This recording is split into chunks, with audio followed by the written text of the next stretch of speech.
Hey everybody, welcome to Slash Bash, where today I am bringing you another Choosing Beggar Reddit video. If you are new to the channel, then subscribe and click on notifications so you don't miss out on the fun.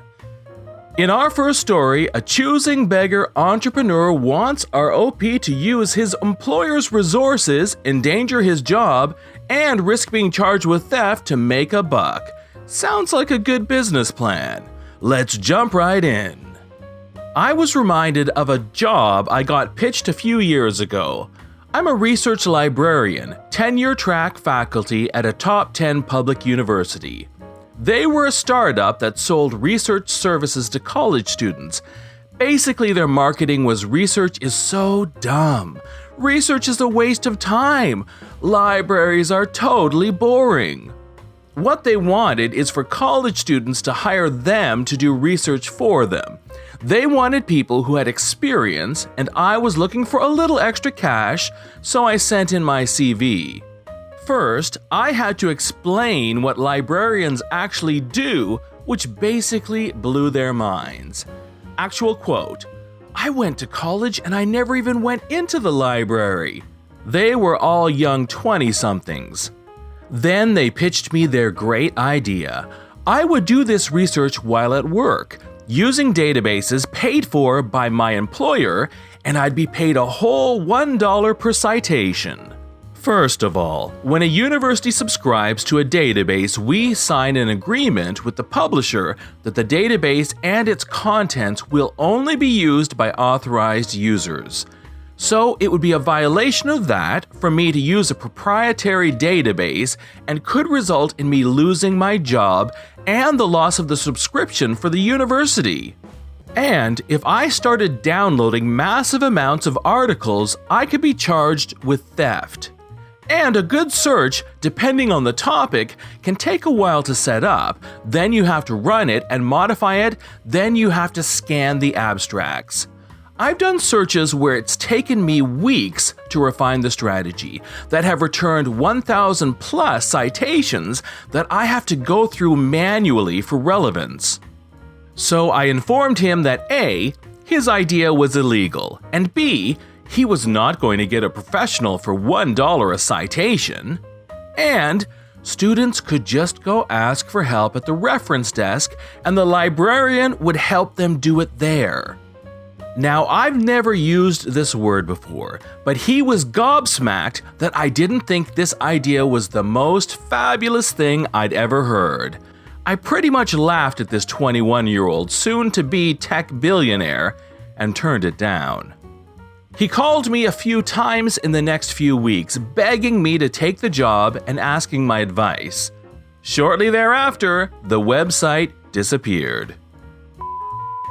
In story number 2, a Choosing Beggar neighbor gets the biggest storage unit, but that isn't enough for him. So this is my first story here, so bear with me. For backstory, a few years back I had lots of trouble finding a flat, since it would be my first one and I had a job that barely covered my expenses. I was unbelievably grateful to get a small rental flat from a nice lady who was renting it out for the first time, since her aunt had died and she had inherited the 2 flats from her. This included one larger flat that the aunt had lived in, a smaller flat right beside it that the aunt had rented out, 2 storage spaces and 2 parking spaces. The original renter of my flat, the small one, moved into the larger flat that the aunt had lived in. The storage space assigned to the smaller apartment was the larger of the 2 units, so even though the larger storage space was meant for me, I agreed to take the smaller unit since it would save time and hassle for my neighbor to not have to move their stuff. That would allow me to move my stuff in faster and so get me into the apartment faster. The same neighbor also left the flat pretty dirty, but as I said, I was just happy to actually have found a place to live in. Another important thing to mention is that these storage units are not very secure. They are really just see-through fences that are covered up with random pieces of wood or old doors and cardboard to provide some privacy. The locking mechanism basically rusted away, so they were easy to open up even though they were still technically locked. Another interesting fact is that there was another storage unit that was completely see-through, which was standing completely empty and unoccupied for reasons I don't know. It's not locked and it's free for anyone to enter. Fast forward to a few weeks ago. My boyfriend is now living with me, and for his birthday he got a laundry dryer worth €600 from his stepdad, and due to space issues in the flat, we have to put it into our storage space. We didn't think anything of it since our apartment complex is mostly privately owned by nice old people, so we didn't worry at all that someone might try to steal it. However, one evening my boyfriend returns bewildered from collecting the laundry off the dryer. "Did you get new tires for the car?" "No. Why?" "Well, there was a set of 5 new tires in our storage."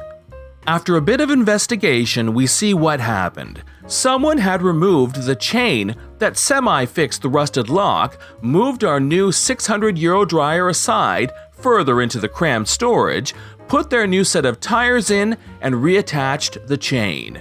We immediately took them out of our storage and reattached the chain properly and permanently. But now, we have a mystery. Who broke into our property? My boyfriend knows a lot more about cars than me, so he notices that there was a new car in the usually empty parking spot of our neighbor.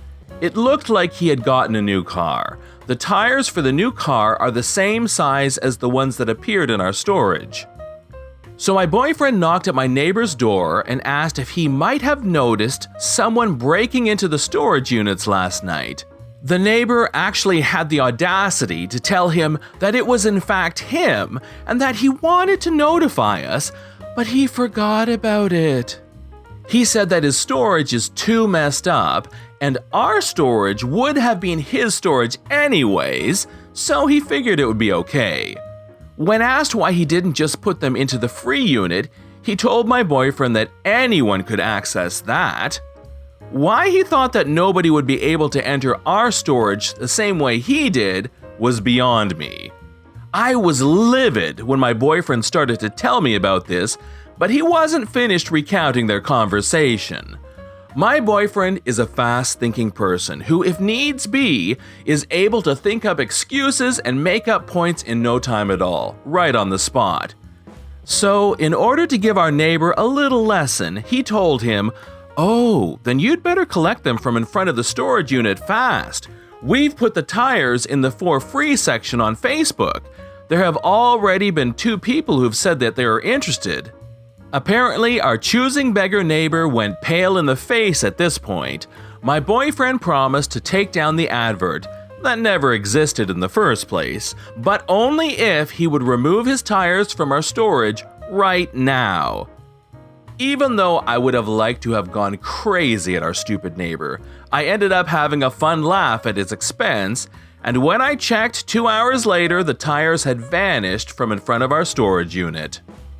Yesterday, I saw the guy in the hallway. He didn't even dare to make eye contact with me. That was the smartest thing he has done in a while. Story number 3 shows us a choosing beggar who wants a free car wash, but not with that cheap soap. This story happened about 5 hours ago, so I remember most of the details. My mom came home this afternoon and asked me to help her wash her car. In exchange, she's offered to help clean mine as well. It was a win-win, so of course I helped her, and you know, she's my mom. About halfway through washing my mom's car, a man pulled up to our neighbor's house to mow her lawn. When he stepped out of his truck, he looked over to us and called out, "You ladies giving free car washes?" Yes, he said, "You ladies." We laughed and I said, "Yeah, but my little brother will do it." He didn't laugh, but grumbled under his breath and started cutting the grass. We finished washing my mom's car and the man rode closer to us on his lawnmower and asked again, "Y'all think you can wash my truck though?" My mom has talked to this man before, nothing beyond "How are you? Oh, I'm fine," so she figured we'd do him a favor. We grabbed our bucket, hose, and soap and walked towards his truck. My mom was in the middle of giving his car a rinse before we put this soap up when he came up to us and grabbed the soap from my hand. He said, "This stuff is terrible. Y'all got anything else?" I responded pretty basically by saying, "No, I looked, that's all we have."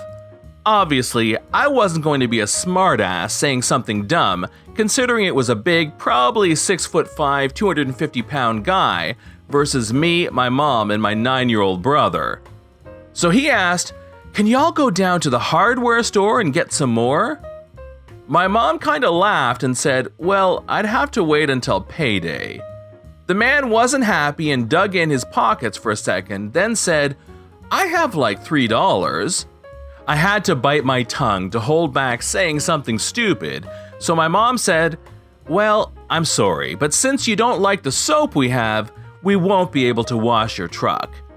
He looked very mad, but just grumbled and went back to cutting the grass. I don't even know why he was so particular about it either.